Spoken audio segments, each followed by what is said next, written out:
Hello student, இன்றைக்கி நம்ம பார்க்க போகிறது இந்த வீடியோவில் கிராப் ஆஃப் வேரியேஷன். ஸோ இந்த கிராப் ஆஃப் வேரியேஷன் ட்ராயிங் வரைகிறதுக்கு முன்னாடி what is variable, what is constant, what is direct variation and indirect variations, so இதை பற்றி தெரியணும். சரி, ஃபஸ்ட் நம்ம பார்க்க போகிறது variable. Variables. So I give one example. First நமக்கு பிடிச்ச மாதிரியே max mark. Okay, max mark. So max மார்க்குன்னு என்ன வேணும் உங்களுக்கு? படித்தாதான் மார்க் வரும். ஸோ இந்த மார்க்கு மேக்ஸ் மார்க்கு எதை டிபெண்ட் பண்ணியிருக்குன்னா interest plus into hard work. அப்போது மேக்ஸில் மார்க்கு வேணும்னா ஃபஸ்ட்டு அந்த சப்ஜெக்டில் என்ன வேணும் உங்களுக்கு? இன்ட்ரெஸ்ட் வேணும். At the same time interest மட்டும் இருந்தால் பத்தாது, இன்ட்டு ஹார்ட் ஒர்க்கும் வேணும். ஓகேவா? அப்போ தான் உங்களுக்கு என்ன கிடைக்கும்? மேக்ஸில் மார்க் கிடைக்கும். ஸோ இதை தான் நாங்கள் என்ன சொல்லுவாங்கன்னா, இதை வந்து டிபெண்டன்ட் வேரியபிள்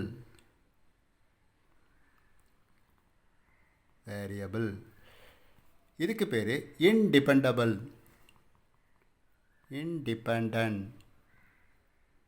வேரியபிள்.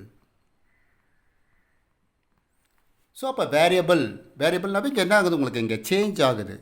இங்கே ரெண்டு வேல்யூஸ் ஏதாவது போட்டிங்கன்னா இங்கே ஒரு வேல்யூ சேஞ்ச் ஆகுது. இதுக்கு தான் வேரியபிள் சொல்லுவாங்க. ஃபஸ்ட்டு வேரியபிள்னால் என்ன தெரிஞ்சுங்க, இது வந்து ஒரே ஃபிக்ஸடாக இருக்காது. உங்களுக்கு இன்ட்ரெஸ்ட் வந்து சில சமயத்தில் இப்போ பார்த்தீங்கன்னா எல்லா டாப்பிக்லையும் உங்களுக்கு ஒரே மாதிரி இன்ட்ரெஸ்ட் இருக்காது. ஒன்று கிராஃப் ஈஸியாக இருக்கும் உங்களுக்கு, அதனால் அதில் இன்ட்ரெஸ்ட்டாக இருக்கும். ப்ராக்டிக்கல் ஜியோமெட்ரி ஈஸியாக இருக்கும், அதில் இன்ட்ரெஸ்ட்டாக இருக்கும். அதே உங்களுக்கு ட்ரிக்னாமெட்ரி எடுத்திங்கன்னா கஷ்டமாக இருக்கும், அதில் இன்ட்ரெஸ்ட் உங்களுக்கு கம்மியாகிடும். ஹார்ட் ஒர்க்கும் கம்மியாகிடும். உடனே என்ன ஆகிடும் உங்களுக்கு? இங்கே மேக்ஸில் மார்க்கே கம்மியாகும்.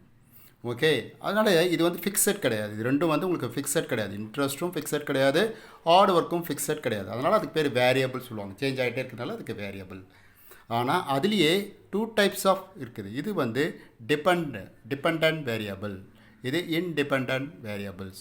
ஸோ இந்த டிபெண்டன்ட் வேரியபிள் எதை டிபெண்ட் பண்ணியிருக்குதுன்னா இன்டிபெண்டன்ட், அதாவது இன்ட்ரெஸ்ட்டையும் ஹார்ட் ஒர்க்கையும் இதை டிபெண்ட் பண்ணி இருக்கிறதுனால இதுக்கு பேர் டிபெண்டன்ட் வேரியபிள். இது அப்படி கிடையாது, இது தனி, இன்ட்ரெஸ்ட் தனி, ஹார்ட் ஒர்க்கு தனி, அதனால இதுக்கு பேர் இன்டிபெண்டன்ட் வேரியபிள்ஸ். அப்போது வேரியபிள்லேயே 2 டைப்ஸ் இருக்குது. ஒன்று வந்து dependent variable, another is independent variables. அடுத்தது கான்ஸ்டன்ட். இப்போ கான்ஸ்டன்ட்னா என்ன பாருங்கள், இதே நான் எடுத்துக்கிறேன் max mark, interest into hard work,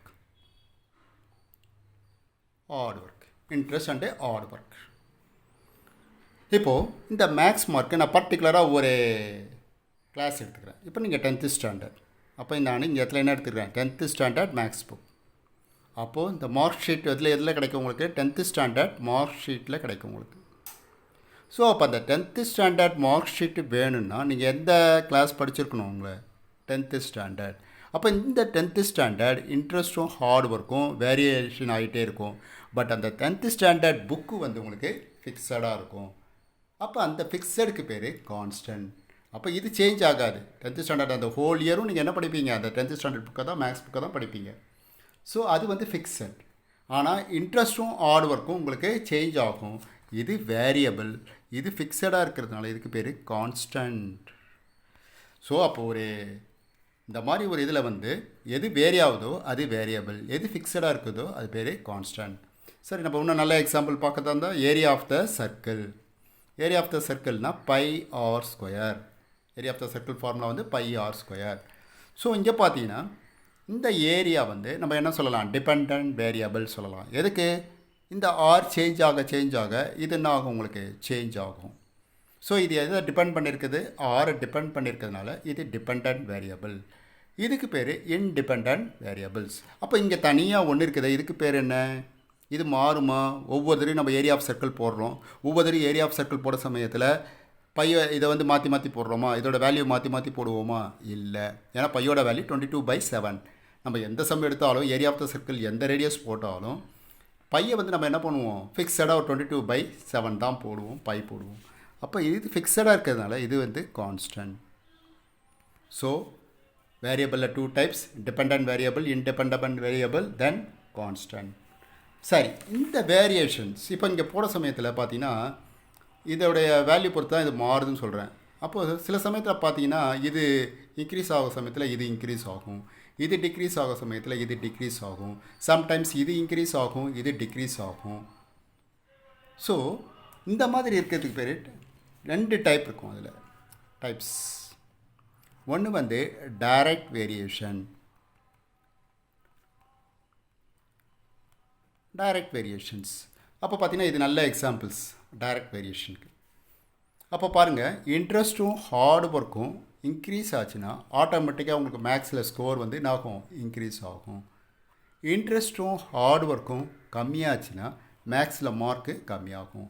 அப்போது இந்த மார்க்ஸு இது இன்க்ரீஸ் ஆச்சுன்னா இது இன்க்ரீஸ் ஆகுது, இது டிக்ரீஸ் ஆச்சுன்னா ஆட்டோமேட்டிக்காக இது என்ன ஆகுது, உங்களுக்கு டிக்ரீஸ் ஆகுது. இது வந்து டைரக்ட் வேரியேஷன். எக்ஸாம்பிளுக்கு இது அழகான ஒரு எக்ஸாம்பிள்ஸ். அதே மாதிரி இது இங்கேயும் சொல்லலாம். ரேடியஸ் இன்க்ரீஸ் ஆக ஆக ஏரியா என்ன ஆகும், உங்களுக்கு இன்க்ரீஸ் ஆகும். இதுவும் டைரக்ட் வேரியேஷனுக்கு ஒரு எக்ஸாம்பிள்ஸ். சரி, அடுத்தது இன்டைரக்ட் வேரியேஷன். இன்டைரக்ட் வேரியேஷன் என்னென்னு பாருங்கள். இது இப்போ ஒன்று இன்க்ரீஸ் ஆச்சுன்னா இது இன்னொன்றும் இன்க்ரீஸ் ஆகும், ஆர் ஒன்று டிக்ரீஸ் ஆச்சுன்னா அதுவும் டிக்ரீஸ் ஆகும். இன்டைரக்ட் வேரியேஷனில் ஒன்று இன்க்ரீஸ் ஆச்சுன்னா ஒன்று டிக்ரீஸ் ஆகும். இதுக்கு பேர் இன்டைரக்ட் வேரியேஷன்ஸ். இன்டைரக்ட் வேரியேஷனுக்கு ஒரு பெஸ்ட் எக்ஸாம்பிள் சொல்கிறதா இருந்தால் டிஸ்டன்ஸ் அண்டு ஸ்பீடு டைம். இதை வச்சு தான் நம்ம இன்டைரக்ட் வேரியேஷன் ஈஸியாக சொல்லலாம். இப்போ பாருங்கள், ஒரு இடத்துக்கு போகணும், ஸ்பீடாக போகிறோம், 80 km ஸ்பீடில் போகிறோம். டைம் என்ன ஆகும், உங்களுக்கு 15 minutesல போயிடுறீங்க. அதுவே 30 km ஸ்பீடில் போகிறீங்கன்னு வச்சுக்கோங்க. அப்போ என்ன ஆகும், உங்களுக்கு ஆட்டோமேட்டிக்காக டைம் அதிகமாகிடும், ஒரு 45 50 ஏதோ ஒன்று ஆகும். அப்போ பார்த்தீங்கன்னா இங்கே அதிகமாகுது, இங்கே கம்மியாகுது. இப்போ இந்த இடத்துல அதிகமாக இருக்க சமயத்தில் இந்த ஆட்டோமேட்டிக்காக இங்கே என்ன ஆகிடுது, உங்களுக்கு டைம் கம்மியாகிடுது. இங்கே கம்மியாக சமயத்தில் இது ஆட்டோமேட்டிக்காக என்ன ஆகிடுது, இன்க்ரீஸ் ஆகுது, டைம் வந்து இன்க்ரீஸ் ஆகுது. அப்போ இதுக்கு பேர் இன்டைரக்ட் வேரியேஷன்ஸ். ஸோ ஒன்று இன்க்ரீஸ் ஆகிற சமயத்தில் ஒன்று டிக்ரீஸ் ஆச்சுன்னா அது இன்டைரக்ட் வேரியேஷன். ஓகே, இப்போ நம்ம இன்டைரக்ட் இப்போது இந்த நம்ம படிக்க போகிறது இந்த வேரியேஷன் வச்சு தான் நம்ம கிராஃப் போட போகிறோம். அடுத்த வீடியோவில் அதை தான் நம்ம பார்க்க போகிறோம். இது only for introductions, because of இது basics. Direct variation, indirect variation, variable, constants இதெல்லாம் என்னன்னு தெரிஞ்சால் தான் அங்கே கிராஃப் போடுறதுக்கு உங்களுக்கு ஈஸியாக இருக்கும். அதுக்காக தான் இந்த இன்ட்ரொடக்ஷன்ஸ். உங்களுக்கு வந்து இந்த டைரக்ட் வேரியேஷன்ஸில் மட்டும் ஒரு எக்ஸாம்பிள்ஸ் போடுறேன், கவனிங்க. இப்போ டைரக்ட் வேரியேஷனுக்கு ஒரு எக்ஸாம்பிள்ஸ் இப்போ நம்ம எடுத்துப்போம். இந்த மாதிரி கிராஃப் ஷீட்டில் போடுவீங்கள, இதை வந்து குவான்டிட்டின்னு எடுத்துக்கலாம். குவான்டிட்டியை வந்து நம்ம எக்ஸ்ன்னு எடுத்துக்கலாம், ரேட் அதை ஒய்ன்னு வச்சுக்கலாம். இப்போது ஒரு ஆப்பிளோட ரேட்டு வந்து 10 rupees. ஆட்டோமேட்டிக்காக 2 ஆப்பிள்ஸ்னால் நான் உங்களுக்கு 20, 3 ஆப்பிள்ஸ்னால் 30, 4 ஆப்பிள்ஸ்னால் 40, அப்படியே இன்க்ரீஸ் ஆகிட்டே வரும் 10 10 10. பாருங்கள், மேலே குவான்டிட்டிஸ் இன்க்ரீஸ் ஆக ரேட் என்ன ஆகுது, உங்களுக்கு இன்க்ரீஸ் ஆகிட்டே வருது. அப்போ இது என்ன வேரியேஷன், இது டைரக்ட் வேரியேஷன். ஸோ நான் மேலே இருக்க குவான்டிட்டியை எக்ஸும் ஒய்யை இது வந்து ரேட்டை வந்து நான் ஒய்ன்னு எடுத்திருக்கேன். சரி, இப்போது இந்த டைரக்ட் வேரியேஷனுக்கு ஒரு ஈக்குவேஷன் எப்படி இருக்கும், அது எப்படி எழுதுறது பாருங்கள். இப்போது இதுக்கு கீழே இருக்கிறதுக்கு பேர் வந்து நம்ம ஏற்கனவே மேலே சொன்ன நான், இதை மேலே இருக்கிற குவான்டிட்டியை டிபெண்ட் பண்ணி தான் இந்த ரேட் இருக்குது. அதனால் இதுக்கு பேர் டிபெண்டன்ட் வேரியபிள். அப்போ நான் இங்கே டிபெண்டன்ட் வேரியபிள் என்ன எழுதியிருக்கேன் பாருங்கள், மார்க்கு. இங்கே டிபெண்டன்ட் வேரியபிள் ஃபஸ்ட் எழுதியிருக்கேன். அப்போ இங்கே டிபெண்டன்ட் வேரியபிள் என்னது, இங்கே y. therefore y equal to independable variable என்னது, மேலே குவான்டிட்டிஸ் 1 2 3. நான் இன்டிபெண்டபிள் வேரியபிள் எந்த சைடு எழுதியிருக்கேன், இந்த சைடு எழுதியிருக்கேன். ஸோ அதனால் இந்த இன்டிபெண்டன்ட் வேரியபிள் இந்த இடத்துல நான் என்ன எடுத்திருக்கேன், எக்ஸ். So X. அப்புறம் பார்த்தீங்கன்னா இந்த ரேட்டு ஃபிக்ஸடாக நான் ஒரு ஆப்பிளோட ரேட்டு நான் இங்கே வந்து ஃபிக்ஸ் பண்ணியிருக்கேன். என்ன ரேட் ஃபிக்ஸ் பண்ணியிருக்காங்க, 10 rupees சொல்லிட்டு ஃபிக்ஸ் பண்ணியிருக்கு. ஸோ அந்த ஆப்பிளோட ரேட் வந்து ஃபிக்ஸட், சேஞ்ச் ஆகாது. ஒரு ஆப்பிளோட 10 ரூபானா 10 ரூபா தான். ஸோ அதை மாற்றலை, அது ஃபிக்ஸட். அதனால் இங்கே நான் இங்கே போடுறேன், அது கான்ஸ்டன்ட். ஸோ அப்போ இந்த இடத்துல நான் இது மாதிரி ஒரு ஈக்குவேஷனை ஃபார்ம் பண்ணியிருக்கேன். Depend variable equal to constant into இன்டிபெண்ட் variable. So நம்ம கான்ஸ்டன்ட்டை எப்படி எழுதிக்கலாம்னா சிம்பிள்ஸாக கேன்னு எழுதிக்கலாம், K equal to X. So அப்போ டைரக்ட் வேரியேஷனை நம்ம எந்த ரேஷியோவில் எழுதலாம், ஒய் ஈக்குவல் டு கேஎக்ஸ் அப்படின்னு ஒரு ஈக்குவேஷன் ஃபார்மில் நம்ம இதை எழுதலாம். ஸோ இதை வந்து நான் ஒரு இப்போ கிராஃப் ஷீட்டில் உங்களுக்கு ட்ரா பண்ணி காமிக்கிறேன், பாருங்கள் எப்படி பிளாட் பண்ணுறதுன்னு பார்த்துங்க. ஸோ இது ஒரு கிராஃப் ஷீட் நான் ஏற்கனவே ட்ரா பண்ணிட்டேன். இப்போ இந்த கிராஃப் ஷீட்டில் இது டைரக்ட் வேரியேஷன் இன்டைரக்ஷன் வேரியேஷன் போட சமயத்தில் கிராஃப் ஷீட்டோட எட்ஜில் தான் இந்த போடணும். ஸோ இதில் அப்போ தான் இந்த ஸ்ட்ரெயிட் லைன் வரைகிறதுக்கு நமக்கு ஈஸியாக இருக்கும். ஸோ அப்போ பாருங்கள், இதை வந்து நான் எக்ஸ் ஆக்சிஸ் எடுத்திருக்கேன், இங்கே ஒய் ஆக்சிஸ் எடுத்திருக்கேன்.